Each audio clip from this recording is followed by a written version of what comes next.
This tutorial will describe the general usage of the Navigation Map Station, or NAV map, and the taskbar found at the bottom. For detailed information on the NAV map, taskbar, and all other components of the game, we encourage you to consult the manual.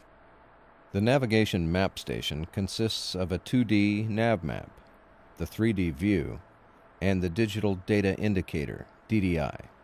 The NAV map displays Naval Tactical Data System (NTDS) symbols that can be hooked and unhooked with the left mouse button.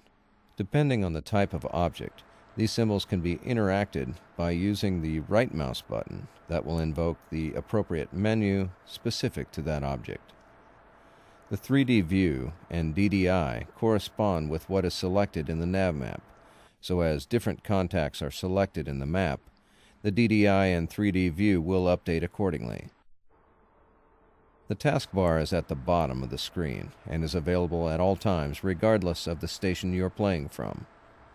In the lower right portion of the taskbar, there are controls to quickly alter own ship speed, depth, altitude, and course by left and right clicking on the individual digits to make them go up and down respectively. The station menu allows you to navigate to the other various stations of the platform you are controlling. Shortcut keys will also bring you to these stations. These stations will be described in detail within their respective tutorials.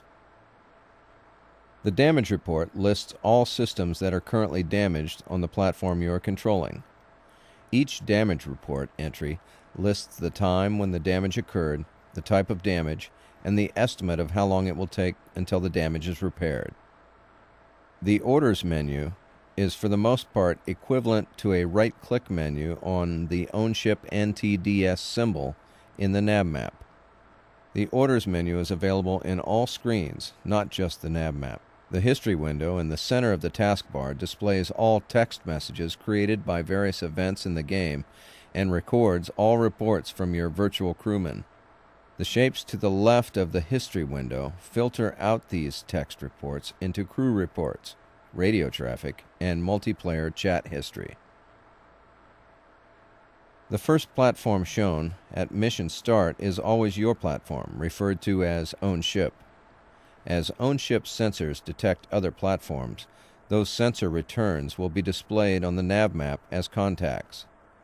As other allied platforms on your side make detections with their sensors, those contacts can also be shown on your NAV map as link contacts. The link is a communication system that all surface ships, aircrafts, and occasionally buildings and submarines will report to, but only if they are allied with you. From the NAV map, you can manage your own sensor contacts, classify them as information becomes available from your sensors, and engage them with your weapons. It is important to note the NAV map contacts are just a representation of what the sensors see and where your target solutions claim them to be. Here is one contact that was discovered by one of the lookouts and classified as a neutral supertanker.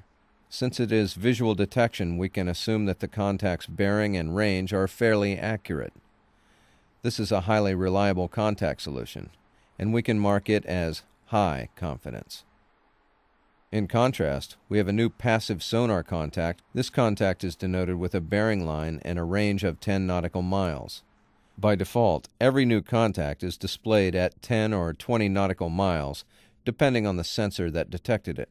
When the player decides upon a better range and enters it into the target solution, the bearing line will disappear and the contact's range will be updated on the NAV map.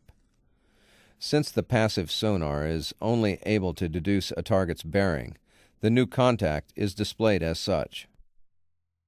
Assume that this contact is a submarine. We can right-click the contact and designate it as an unknown subsurface contact. We will now promote that contact to the link, and our allies will attempt to detect it themselves and assist us with dealing with it. If we promote the contact as a hostile contact, our allies would proceed to engage the contact with whatever weapons they have available. By unhooking the current contact and right-clicking on the NAV map, a menu is created with various drawing tools, data layers, and map filters.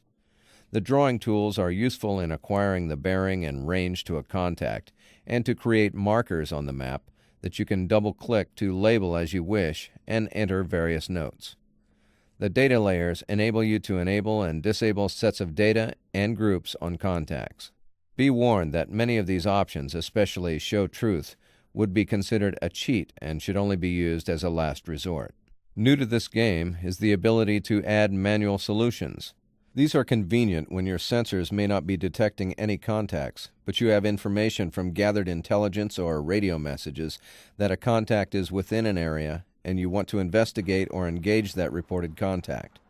In order to do that, you can simply add a manual solution and interact with it as you would any other contact. Lastly, you can engage any neutral or hostile contact that has been assigned a category type directly from the NAV menu. That concludes our NAV map tutorial. Please consult the manual for additional details on using the NAV map station in the game.